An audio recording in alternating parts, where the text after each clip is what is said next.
அனைவருக்கும் வணக்கம். இன்றைய பதிவில் எதை பற்றி பார்க்க போகிறோன்னு தெரிஞ்சுக்கிறதுக்கு முன்னாடி மறக்காமல் நம்ம சேனலை சப்ஸ்கிரைப் பண்ணிக்கோங்க. கூடவே பெல் பட்டனையும் கிளிக் பண்ணி ஆளுங்கிற ஆப்ஷனை கொடுத்துட்டிங்கன்னா நான் போடுற வீடியோ எல்லாமே மிஸ் ஆகாமல் நோட்டிஃபிகேஷனில் வந்துடும். இந்த பதிவு மிக மிக முக்கிய பதிவு அப்படின்னே சொல்லலாங்க. என்ன அப்படின்னு பார்த்தீங்கன்னா, பங்குனி மாதத்தில் வரக்கூடிய அமாவாசை நாளன்று செல்வம் சேர்வதற்காக நம்ம பரிகாரம் செய்ய போகிறோம்.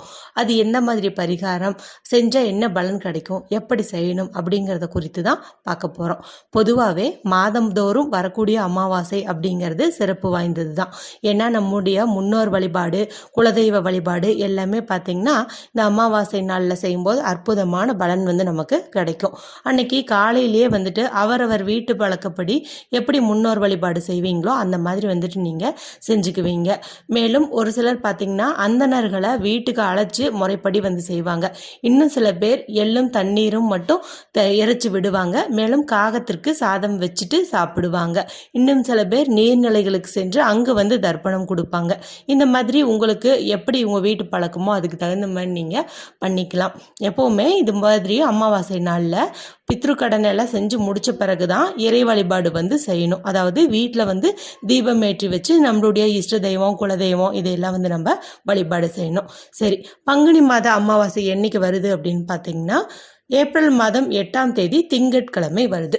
இந்த திங்கட்கிழமை வரக்கூடிய அமாவாசையை சோமாவதி அமாவாசை அப்படின்னு சொல்லுவோம். ஏன்னா திங்கட்கிழமை அப்படிங்கிறது சிவபெருமானுக்கு உகந்த நாளாக கருதப்படுது. அந்த நாளில் வரக்கூடிய அமாவாசை அப்படிங்கிறதே ரொம்ப ரொம்ப சிறப்பு வாய்ந்ததாக தான் கருதப்படுது.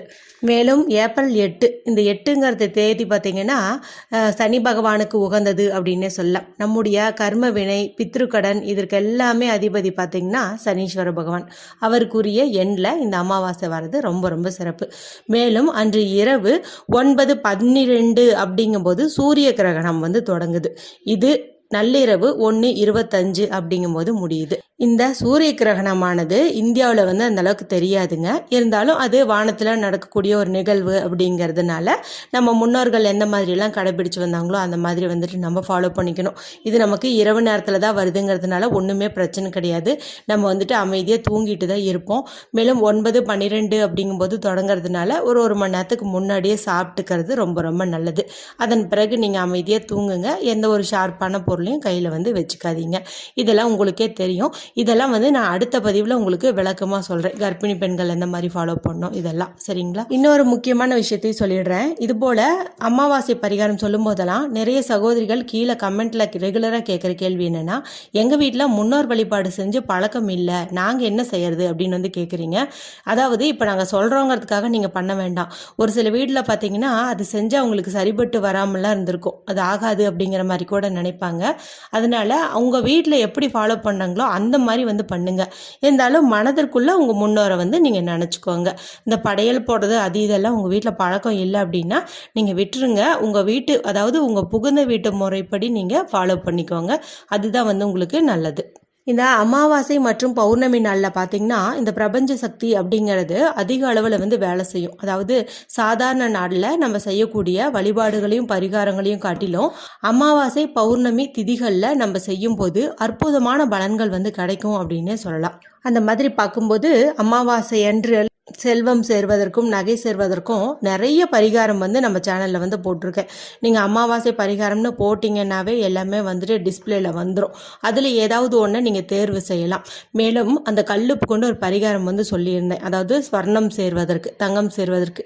அதெல்லாம் செஞ்சு நிறைய பேர்த்தினுடைய வாழ்க்கையில் தங்கமே எங்கள் வீட்டில் வாங்க முடியாதுன்னு நினச்சோமா, ஆனால் இன்றைக்கி நாங்கள் 2 பவுன் வாங்கியிருக்கோம் அப்படின்லாம் சொல்லி எனக்கு ஹாப்பி கோட்ஸ் ஷேர் பண்ணியிருந்தாங்க. அந்த அளவுக்கு பலன் தந்த பரிகாரமெல்லாம் இருக்குது.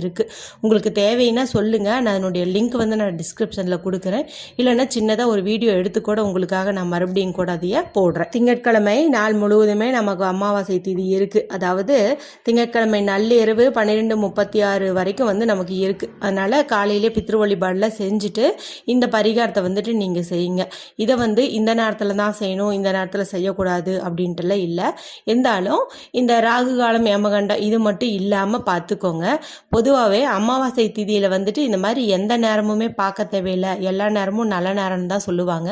அதனால் நாம் கொஞ்சம் பார்த்துட்டு செய்கிறது நல்லது. ஏன்னா இது பணவரவுக்காக நம்ம செய்கிறோம் இல்லையா, அதனால அடுத்து இந்த பரிகாரத்தை யாரெல்லாம் செய்யலாம் அப்படின்னு பார்த்தீங்கன்னா, யாருக்கெல்லாம் வந்து நல்ல பொருளாதாரத்தில் முன்னேற்றம் வேணும், பண வரவு தாராளமாக இருக்கணும், எப்போதுமே பணம் கையில் தங்கிட்டே இருக்கணும், வாழ்க்கையில் அடுத்த கட்டத்துக்கு போகணும், ஆஃபீஸில் ப்ரமோஷன் கிடைக்கணும், இன்க்ரிமெண்ட் கிடைக்கணும் அப்படின்னு பணம் சம்பந்தப்பட்ட தேவை உள்ள அனைவருமே வந்து இந்த பரிகாரத்தை செய்யலாம். ஆண்கள் பெண்கள் யார் வேண்டுமானாலும் செய்யலாம்.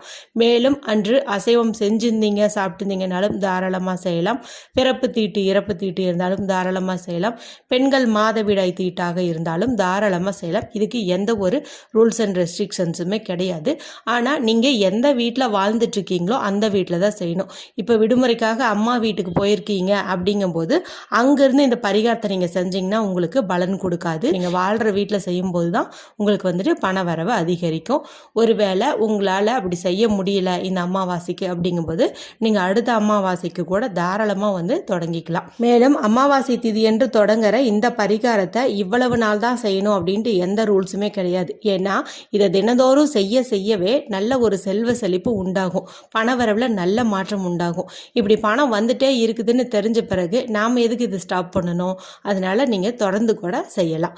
சரி, இதுக்கு தேவையான பொருள் என்ன அப்படின்னு பார்த்தீங்கன்னா, ஒரு டம்ளர் தண்ணீர் வந்து நீங்கள் எடுத்துக்கோங்க. இது வந்து குடிக்கிற தண்ணீராகவும் இருக்கலாம், இல்லை பைப்பில் வர தண்ணீராகவும் இருக்கலாம், எது வேணாலும் நீங்கள் எடுத்துக்கோங்க. மேலும் இதுக்கு பயன்படுத்தக்கூடிய டம்ளர் அப்படிங்கிறது பார்த்தீங்கன்னா டிரான்ஸ்பரண்டாக இருக்கணும். அதாவது கண்ணாடி டம்ளராக இருக்கிறது ரொம்ப ரொம்ப நல்லது. கண்ணாடி டம்ளர் இல்லைங்கும் போது கண்ணாடி பவுல் மாதிரி வந்து எடுத்துக்கோங்க.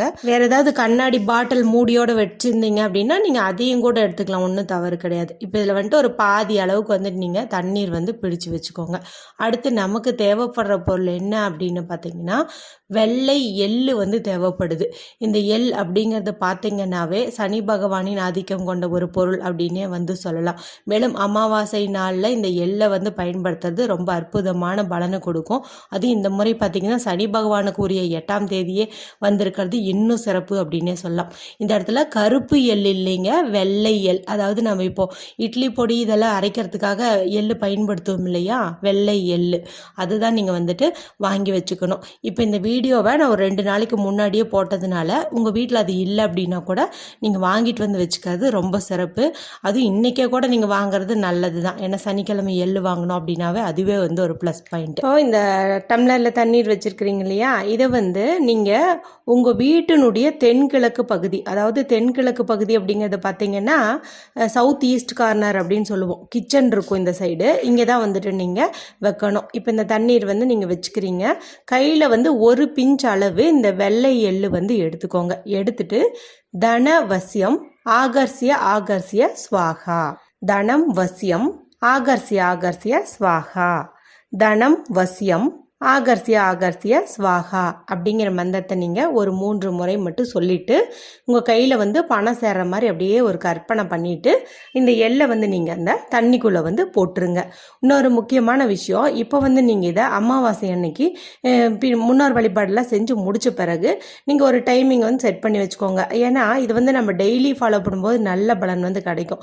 இப்போ குழந்தைங்களெல்லாம் நீங்கள் ஸ்கூலுக்கு அனுப்புகிறீங்க அப்படிங்கும்போது உங்களுக்கு அதுக்கு தகுந்த மாதிரி கொஞ்சம் காலையிலேயே செய்கிறது இதெல்லாம் கொஞ்சம் சிரமமாக இருக்கும் இல்லையா. இப்போ முதல் நாள் எந்த டைம் செய்கிறீங்களோ அதே டைமே நீங்கள் ரெகுலராக ஃபாலோ பண்ணுற மாதிரி வந்து பார்த்துக்கோங்க.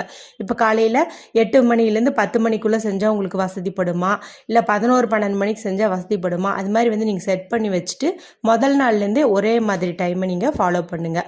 அதாவது சூரிய உதயத்துலேருந்து சூரிய அஸ்தமனத்துக்குள்ளே நீங்கள் செய்கிற மாதிரி பார்த்துக்கோங்க.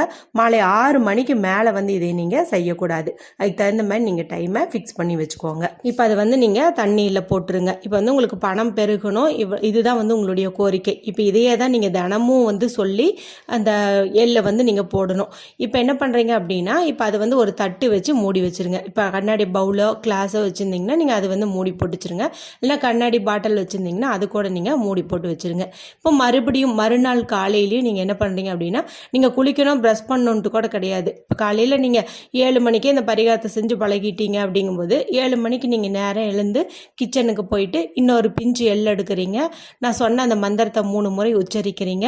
பணம் உங்கள் கையில் வந்து சேர்ற மாதிரி கற்பனை பண்ணிக்கிறீங்க. அந்த பிஞ்சு எள்ளை வந்து நீங்கள் அந்த தண்ணிக்குள்ளே போடுறீங்க. இப்படியே வந்துட்டு நீங்கள் போடுங்க. எத்தனை நாள் இப்படி போடணும் அப்படின்னு பார்த்தீங்கன்னா, தண்ணீர் வந்து நீங்கள் மாற்ற வேண்டாம். நீங்கள் இதை ஒரு 7 நாள் வந்து அப்படியே போடுங்க. ஒரு வாரம் வந்து அப்படியே போடுங்க.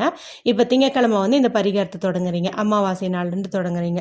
திங்கள், செவ்வாய், புதன், வியாழன், வெள்ளி, இந்த சனிக்கிழமை பார்த்தீங்கன்னா என்ன பண்ணுறீங்கன்னா, இந்த தண்ணீரோடு சேர்த்து இந்த எல்லையும் உங்கள் வீட்டில் செடி இருக்குது இல்லையா, அங்கே வந்துட்டு ஊற்றிடுங்க.